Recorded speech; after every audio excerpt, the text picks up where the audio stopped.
I'm Grace, and I'm 28 years old. My sister just told me to eat in the kitchen because adopted kids don't deserve to sit with the real family. Everyone at the table laughed like it was the funniest joke they'd ever heard. I looked around at these people I'd called family my whole life, watching them wipe tears from their eyes while my heart shattered into a million pieces. Then I smiled, reached into my purse, and dropped an envelope right in the center of Mom's good china. "You might want to call your lawyers," I said, my voice steady as steel. "We have a meeting tomorrow about Mom and Dad's will. Where are you watching from today?" Drop your location in the comments below and hit that like and subscribe button if you've ever felt like the outsider in your own family. You'll definitely want to stick around for what happened next. Now let me back up and tell you how we got here, because this story didn't start at that dinner table. It started 6 months ago when my world fell apart. Mom and Dad both got COVID-19 within days of each other. While my 3 older siblings, Michael, Sarah, and Jennifer, were too worried about their own health to visit, I was the one who moved in to take care of them. I left my own kids with my husband David and basically lived at the hospital for weeks. My siblings had their reasons, they said. Michael claimed his banking job was too important to risk. Sarah insisted her young twins needed her at home. Jennifer just said she couldn't handle seeing them sick. But me? I was there every single day, holding their hands, talking to doctors, making impossible decisions about ventilators and treatments. The nurses knew me by name. The doctors looked to me for answers when difficult choices had to be made. When Mom needed someone to sign papers for experimental treatment, it was my signature on the line. When Dad's condition worsened and they needed someone to stay overnight, I slept in that uncomfortable hospital chair until my back ached and my neck cramped.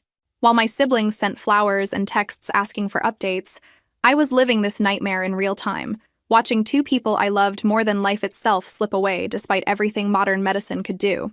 Mom died on a Tuesday morning while I held her hand, whispering promises that I'd take care of Dad and make sure he wasn't alone. Dad followed 3 days later, and I swear his last words were, "Take care of Grace." At the time, I thought he meant take care of me emotionally, help me through the grief. I had no idea what he really meant, what he and Mom had been planning during those long, painful months. The funeral was a production worthy of Hollywood. Suddenly, all 3 of my siblings were front and center, crying dramatically for the cameras, accepting condolences like they'd been the devoted children all along. People kept thanking them for being so strong during this difficult time, praising their courage and dedication. The irony wasn't lost on me. Watching them play grieving children while I stood there hollow-eyed from 6 months of actual caregiving, actual sacrifice, actual love in action. You know what's funny about being adopted into a family that already has biological children? No matter how much your parents love you, the siblings never quite let you forget you're different. Not maliciously at first, just little comments that chip away at your sense of belonging. Well, you're not really our sister. Or Mom and Dad chose us, but they picked you from strangers. It starts as kid stuff, playground cruelty, but it never really stops growing up. As adults, they had mastered the art of subtle exclusion that's harder to call out without seeming paranoid. Family photos where I somehow wasn't invited because they forgot to mention the gathering. Holiday traditions that I learned about secondhand through social media posts. Inside jokes that stopped abruptly when I walked into a room, leaving me standing there feeling like an intruder in conversations about shared memories I wasn't part of. Birthday parties for my own children that my siblings were mysteriously too busy to attend, though they never missed each other's kids' celebrations. It was death by 1,000 cuts, each one small enough to seem petty if I complained, but collectively devastating to someone who just wanted to belong somewhere. The message was always clear. You're family, but not really. You're included, but conditionally. You're loved, but differently. But Mom and Dad were different. They never made me feel like anything other than their beloved daughter. When I struggled in school, Dad spent hours at the kitchen table helping with homework, never showing frustration when I didn't understand something immediately. When I got my heart broken at 16, Mom held me while I cried and threatened to have words with the boy who hurt me. They came to every graduation, every recital, every important moment, beaming with pride that felt genuine and unconditional. They were my safe harbor in a family that often felt like stormy seas, the constant reminder that I was chosen, wanted, treasured. When people would make thoughtless comments about my adoption, Mom would get that fierce look in her eyes and shut them down immediately. "Grace is our daughter in every way that matters," she'd say firmly. "Blood doesn't make family. Love does." After the funeral, we all gathered at Mom and Dad's house for the traditional meal that feels obligatory after laying someone to rest. It felt wrong being there without them, their empty chairs at the head of the dining room table like accusatory fingers pointing at our loss, reminding us that the people who held this family together were gone forever.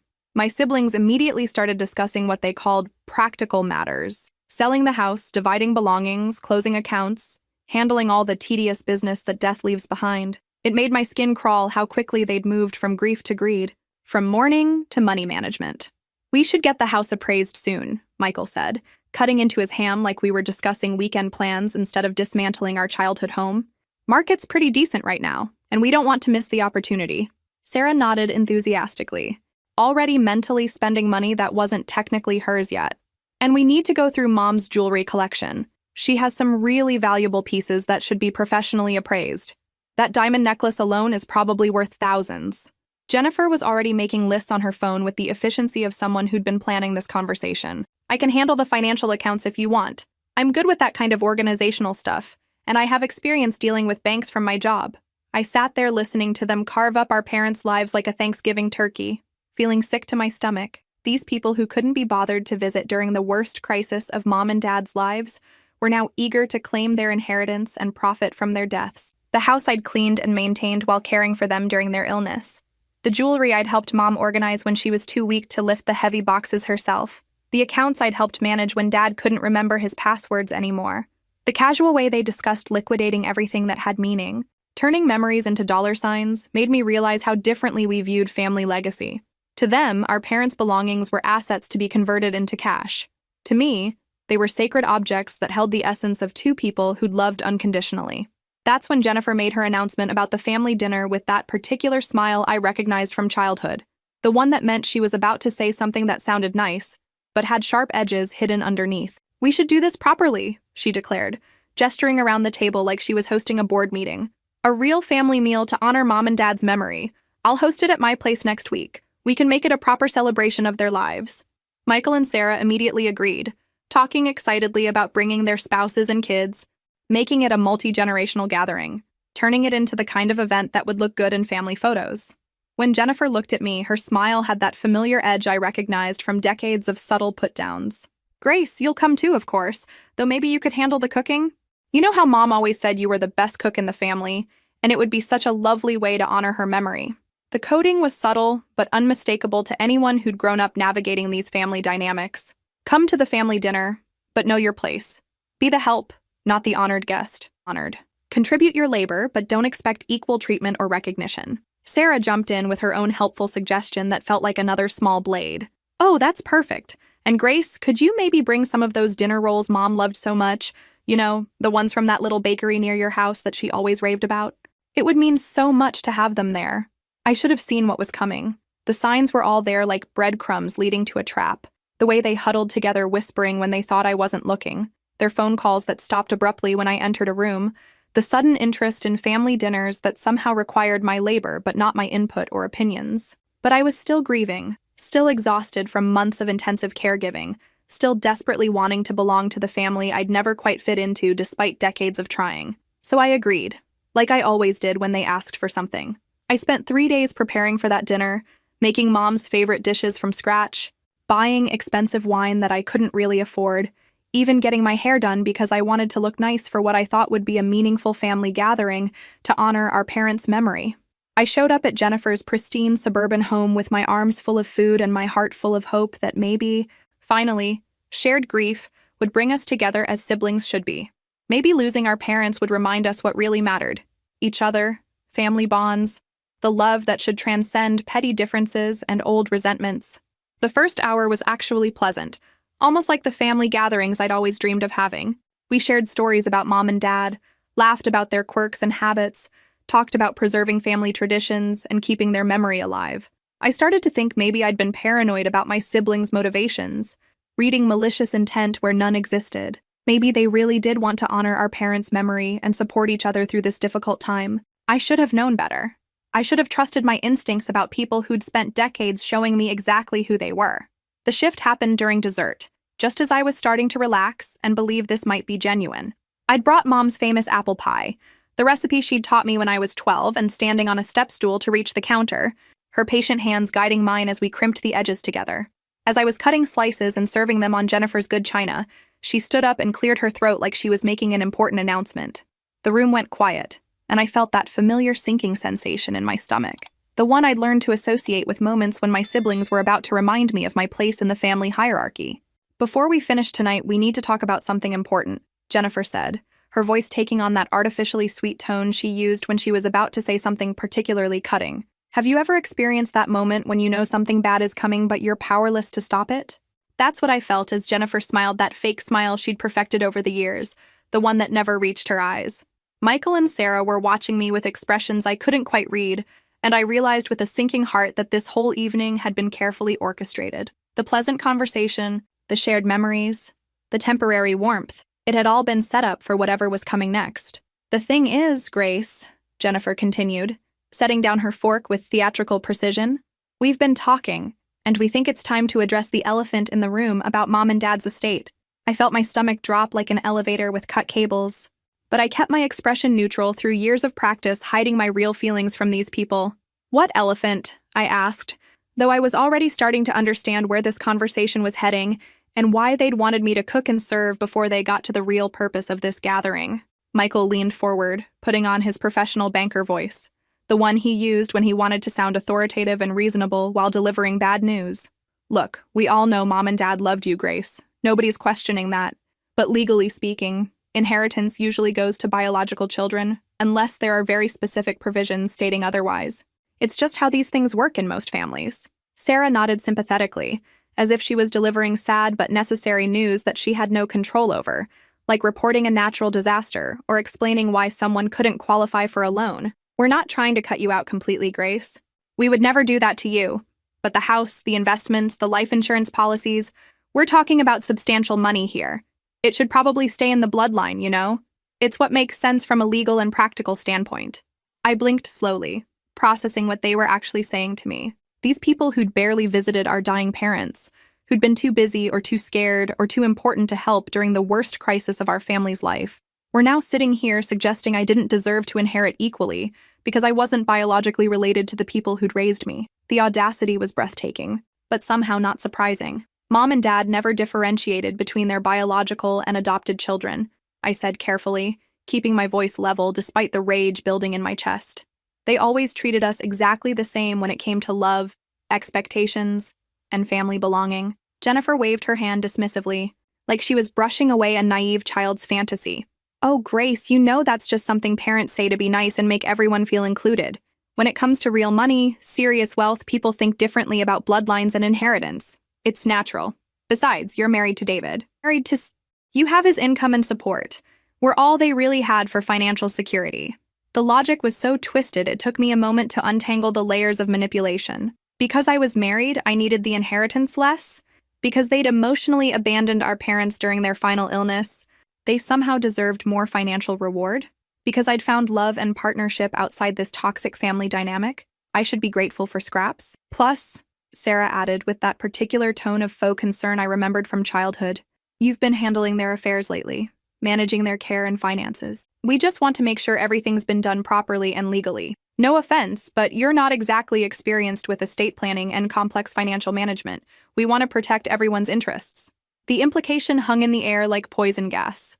They weren't just questioning my right to inherit, they were questioning my competence, my integrity, my ability to handle responsibility. I looked around the table at these three people I'd grown up with, searching their faces for any trace of the siblings I'd once loved and admired. Michael wouldn't meet my eyes, suddenly fascinated by his dessert plate. Sarah was fidgeting with her wedding ring, spinning it around her finger like a nervous tick. Jennifer maintained that brittle smile, clearly proud of herself for handling this difficult conversation so skillfully and diplomatically. That's when it hit me like a physical blow.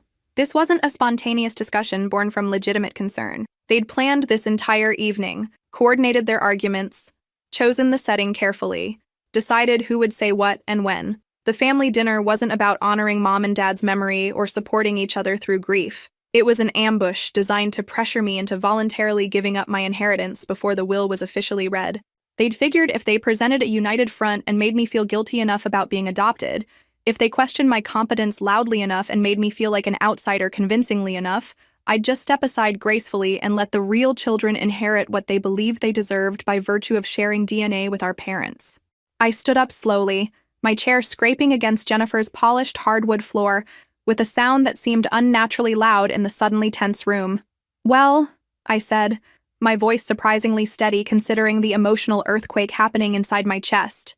This has been absolutely illuminating. I walked to the kitchen and started collecting the dishes I'd brought, the food I'd prepared with love and hope for what I'd believed would be a healing family gathering. Behind me, I could hear them whispering urgently, probably deciding whether to call me back or let me leave, whether to push harder or retreat. "Grace, don't be dramatic about this," Michael called out as I loaded my serving dishes into the boxes I'd brought them in. "We're family. We can work this out reasonably. There's no need to get emotional and make this harder than it has to be. Reasonably." As if there was anything reasonable about ambushing someone at a family dinner to demand they forfeit their inheritance.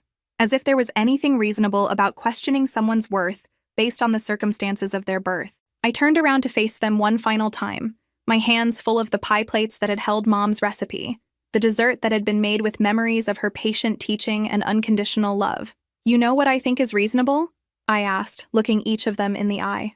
"I think it's reasonable that the daughter who spent 6 months caring for dying parents, who sacrificed her own health and well-being and family time, might deserve the same consideration as the children who were too busy with their own lives to help." Jennifer's carefully maintained mask slipped slightly, revealing the desperation underneath. "That's not fair, Grace. We had responsibilities, jobs, families to protect.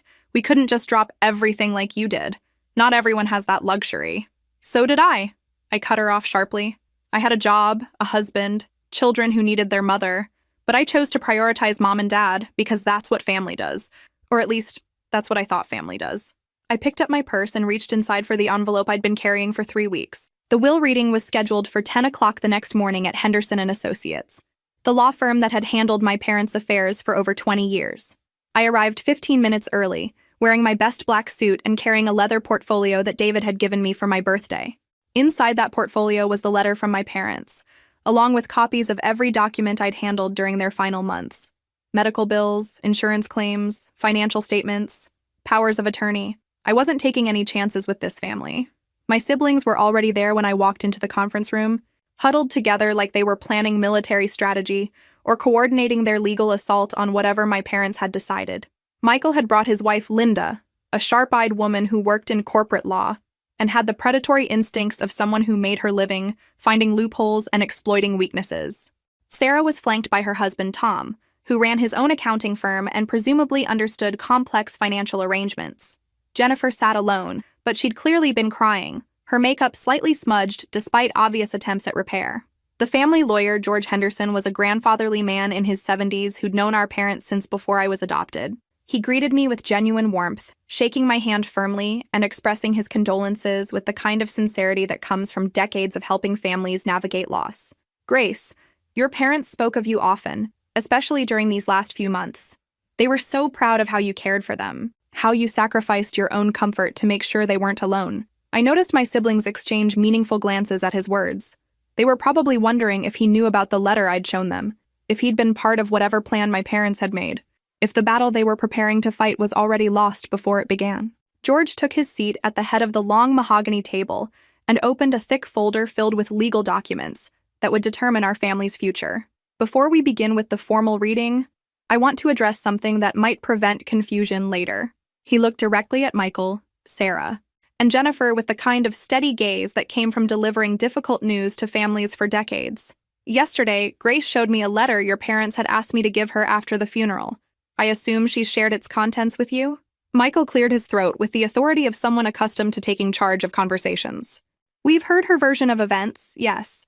But George, surely our parents couldn't have intended to completely disinherit their other children.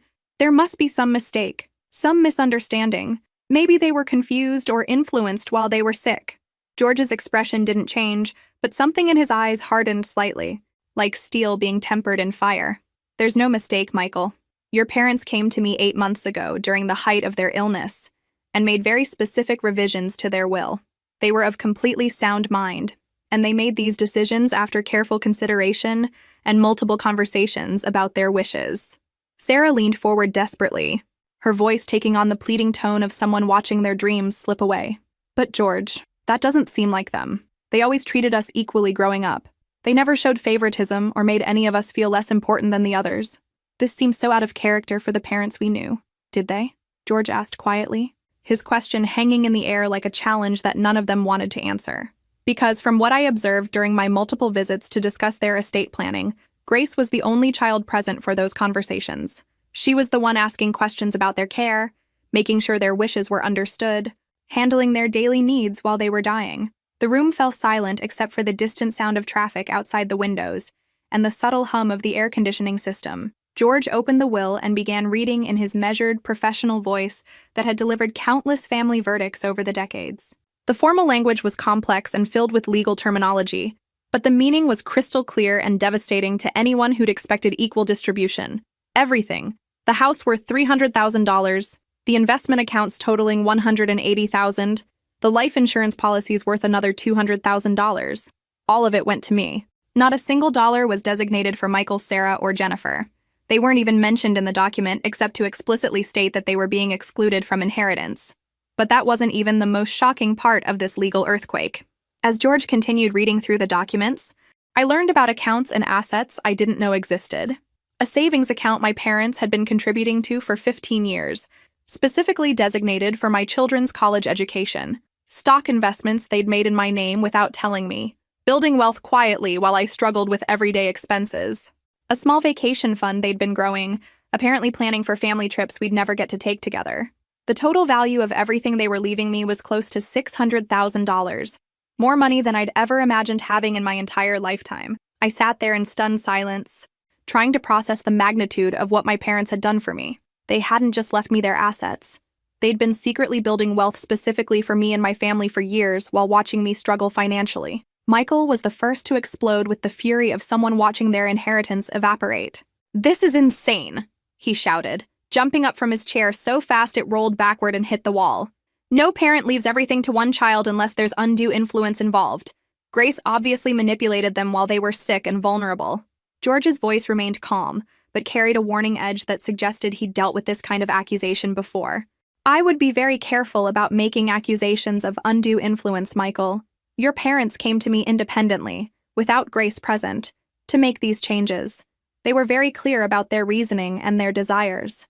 Linda leaned forward with the predatory intensity of a corporate lawyer who smelled blood in the water. "We want to see all the documentation. Medical records proving they were competent when these changes were made. Witness statements. Video recordings if they exist. This kind of radical departure from normal inheritance patterns suggests coercion or diminished mental capacity." I finally found my voice after sitting in shocked silence through this entire performance. "Coercion?" I asked, looking directly at Linda with all the calm I could muster. "You mean like spending 6 months sleeping in hospital chairs and managing their medications and coordinating with doctors and cleaning their house and paying their bills while your husband was too important to visit them even once?" Jennifer started crying again, but this time it felt more manipulative than genuine, like a performance designed to elicit sympathy rather than an expression of real grief. "Grace, how can you sit there acting like you deserve all of this? We're family. We grew up together in the same house. Don't we mean anything to you after all these years?" The performance was impressive. I had to give her credit. She'd always been good at playing the victim when she didn't get what she wanted. Sarah tried a different approach, reaching across the table toward me with desperate eyes that reminded me of a drowning person grasping for anything that might save them. "Grace, please. Tom and I are struggling right now. The kids need orthodontics, and we're behind on our mortgage payments. You know we'd do the same for you if the situation were reversed. Would they?" Because I distinctly remembered asking for help with Mom and Dad's care, and all three of them had elaborate excuses for why they couldn't assist. I remembered calling Sarah specifically when Dad fell and I couldn't lift him alone, and she told me she was too busy with her book club to come over. I remembered begging Michael to help with some of the financial paperwork, and he said his bank didn't allow him to get involved in family financial matters. George cleared his throat to regain control of the room that was rapidly descending into family chaos. "There are a few more items to address," he said, pulling out additional documents from his folder. "Your parents also left specific instructions regarding any challenges to this will." He handed me a sealed envelope with my name written in Dad's careful handwriting. "Grace, this is for you to open if your siblings decide to contest their wishes." My hands shook slightly as I broke the seal, wondering what other surprises my parents had left for this moment. Inside was another letter in Dad's precise handwriting, along with what looked like copies of legal documents and photographs. I read silently, my eyes widening with each paragraph as I realized how thoroughly my parents had anticipated this exact scenario and prepared for it. "What does it say?" Michael demanded, his voice tight with the kind of desperation that comes from watching control slip away completely. I looked up at my siblings. These people who had just spent the last hour attacking my character and questioning my integrity. People who were more concerned with money than honoring our parents' memory or maintaining family relationships. It says that if anyone contests this, will through legal channels, they forfeit any right to family heirlooms, photographs, or personal mementos. Everything. Mom's wedding ring, dad's war medals, generations of family photos, all the Christmas ornaments and birthday memories, gets donated to charity instead. The threat hit them harder than the financial disinheritance had. You could see it in their faces, the realization that their greed might cost them the very memories they claimed to value. Jennifer was sobbing openly now, and for the first time since this whole ordeal began, it seemed genuinely emotional rather than calculated. They really did hate us, she whispered, her voice breaking with what sounded like real pain. Our own parents hated us enough to cut us out completely. The anguish in her voice almost broke my heart, despite everything that had happened between us over the years. These were still the people I'd grown up with, the siblings I'd once loved unconditionally before life and resentment and family dynamics had poisoned our relationships. They didn't hate you, I said softly, meaning it despite my anger. They were disappointed in you. There's a difference. Michael whirled on me with fury that had been building throughout this entire meeting. Disappointed? We all have successful careers, stable marriages, good kids. We've built good lives for ourselves. What more could they have possibly wanted from us? Your presence, I replied simply, the answer so obvious it hurt to say it out loud.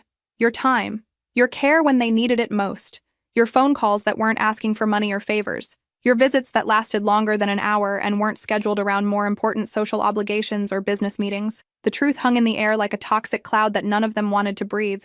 Because deep down, in places they didn't want to acknowledge, they all knew I was right. They'd taken our parents for granted for years, assuming there would always be time later to be better children, to show up more consistently, to prioritize family over career advancement and social status. George began gathering his papers, signaling that the official business was concluded, and there was nothing more to discuss legally. Grace, you'll need to come in next week to sign transfer documents and discuss the practical aspects of managing your inheritance. The house can be transferred immediately, but some of the investment accounts will take several weeks to process through the proper channels. As everyone prepared to leave this room that had changed all our lives forever, Sarah made one last desperate attempt to salvage something from this disaster. Grace, please, can't we at least split the house? Can't we It's where we all grew up together. It has so much family history and so many memories. Surely that means something to you. I thought about that house. The place where I'd never quite belonged despite living there for decades, where my siblings had reminded me daily that I was different, where I'd always felt like a grateful guest rather than a true family member with equal standing. You're right, I said, standing up and putting on my coat with deliberate calm. It does have a lot of family history, most of it painful for me. I walked toward the door, then turned back to look at them one last time, these people who'd shaped my childhood and wounded my heart in ways I was still discovering. I'll be putting it on the market within the next few months. The memories there aren't ones I want to preserve or live with anymore. The drive home was surreal, like traveling through a dream where familiar landmarks looked different in strange light. In the span of 2 days, I'd gone from being the family outcast to having financial security I'd never imagined possible. I kept thinking about my parents' incredible foresight and sacrifice, how they'd secretly been building this safety net for years while David and I struggled with bills and worried constantly about our kids' future. When I got home, David was waiting in the kitchen with coffee and concerned eyes. How bad was it? He asked, pulling me into his arms like he was afraid I might shatter. I buried my face in his chest and finally let myself cry, not from sadness or anger, but from overwhelming gratitude for parents who had protected and provided for me even after death. They left me everything, I whispered against his shoulder. The house, the investments, all of it. We're financially secure for the first time in our lives. He pulled back to look at me, searching my face to make sure he'd heard correctly. When I nodded, he lifted me off my feet and spun me around the kitchen like we were newlyweds again, both of us laughing and crying at the same time. Our kids, Emma and Jake, came running when they heard the commotion. At 12 and 10, they were old enough to understand that Grandma and Grandpa had died but too young to grasp the complexities of inheritance and family drama. "What's happening?" Emma asked, looking concerned by our emotional display. I knelt down to their level, taking their hands in mine. "Grandma and Grandpa left us some money to help take care of our family," I explained simply. "It means Daddy and I won't have to work so many extra hours and we can do some special things together." Jake's eyes lit up with the kind of pure joy only children can express. "Does this mean we can finally get a dog?" David and I looked at each other and burst out laughing. Leave it to our children to cut straight through all the adult complications to what really mattered: family, security, and the simple pleasures that make life worth living. Over the next few weeks, I began the complex process of settling my parents' estate. The house would take months to prepare for sale. There were decades of belongings to sort through, repairs to make, and legal processes to complete that couldn't be rushed. My siblings, meanwhile, had not gone quietly into the night as I'd hoped they would. Michael called repeatedly, alternating between threats about legal action and pleading about family loyalty. Sarah showed up at my house twice uninvited, crying about her financial struggles and begging me to reconsider sharing the inheritance. Jennifer sent cards and flowers regularly, as if grief gifts could repair the damage that had been done to our relationship. But through it all, I held firm to my decision to honor my parents' wishes exactly as they'd intended. The most unexpected opportunity came from someone I'd met during the worst period of my life. I was at the grocery store when I heard someone call my name. Grace? Grace Williams? I turned to see Patricia Chen, a social worker from the hospital who had helped coordinate my parents' care during their final weeks. Patricia, how wonderful to see you, I said, genuinely happy to encounter someone who'd been so supportive during those dark days. We chatted for a few minutes about how I was doing, how my family was healing from our loss. Then Patricia's expression grew serious. Grace, I hope you don't mind me asking, but do you remember mentioning that you were adopted? I nodded, curious where this conversation was heading. I do, yes. Why? Patricia glanced around the busy store, then leaned closer with the kind of confidential tone that social workers use when discussing sensitive cases. There's a situation at work that made me think of you. 2 little girls, sisters, ages 3 and 4. Their parents both died from COVID complications about 6 weeks ago, and they're in our system now. My heart immediately clenched with familiar pain. Another family destroyed by this terrible disease that had already taken so much from so many people. That's heartbreaking. Do they have other family members who can take them? Patricia shook her head sadly. No close relatives able or willing to take them both. They're in temporary foster care right now, but the system is so overwhelmed with cases like this. They need a permanent home, and they need it soon. They're such sweet girls, Lily and Rose, but they've been through tremendous trauma. Something stirred deep in my chest. A recognition, a memory of being small and scared and needing a family to choose me, to see me as worth loving despite the circumstances that had brought me to them. Why are you telling me this? I asked, though I was already beginning to understand where this conversation was leading. Patricia smiled gently with the warmth of someone who'd spent her career helping families find each other. Because watching you with your parents, seeing how devoted you were, how much love you had to give even in the worst circumstances, I thought maybe you'd want to know about them. Maybe meet them, at least. I drove home in a daze, Patricia's words echoing in my mind like a song I couldn't stop humming. 2 little girls who'd lost everything, just like I had once upon a time. Children who needed someone to choose them, to make them part of a family, to show them that love could be stronger than loss. When I told David about the conversation, he was quiet for a long moment, processing the implications of what I was suggesting. What are you thinking? He asked carefully, recognizing the look in my eyes that meant I was already emotionally invested. I'm thinking about what it felt like to be 4 years old and not know if anyone would ever want me, I said quietly. Over the next few months, David and I went through the intensive screening process required for adoption. Home visits, background checks, financial evaluations, psychological assessments. Emma and Jake were interviewed separately about how they felt about adding siblings to our family. Both were enthusiastic, with Emma immediately planning how she'd teach the girls to braid hair, and Jake declaring he'd share his favorite toys. The process took 8 months of paperwork, interviews, and legal procedures. But finally, we brought Lily and Rose home to become part of our family. That first night, as I tucked both girls into their beds and read them the same story 3 times, Rose looked up at me with serious dark eyes. Are you really our mama now? Forever? I smoothed her hair and kissed her forehead. Forever and always, sweetheart. You're safe now. You're home.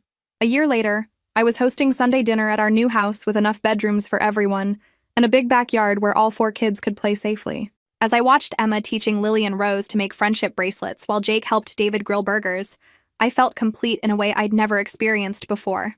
My phone rang during dessert, Jennifer's name on the caller ID. Grace? Her voice was tentative. I saw the adoption announcement in the newspaper. You looked so happy. I forgave you all months ago, I said when she finished apologizing. But forgiveness doesn't mean we can go back to being family. Too much has been said and done. After I hung up, David wrapped his arms around me. Everything's perfect, I said, meaning it completely. If this story resonated with you, make sure to like and subscribe for more stories about choosing love over blood and hope over bitterness. Sometimes the family we create is stronger than the one we're born into.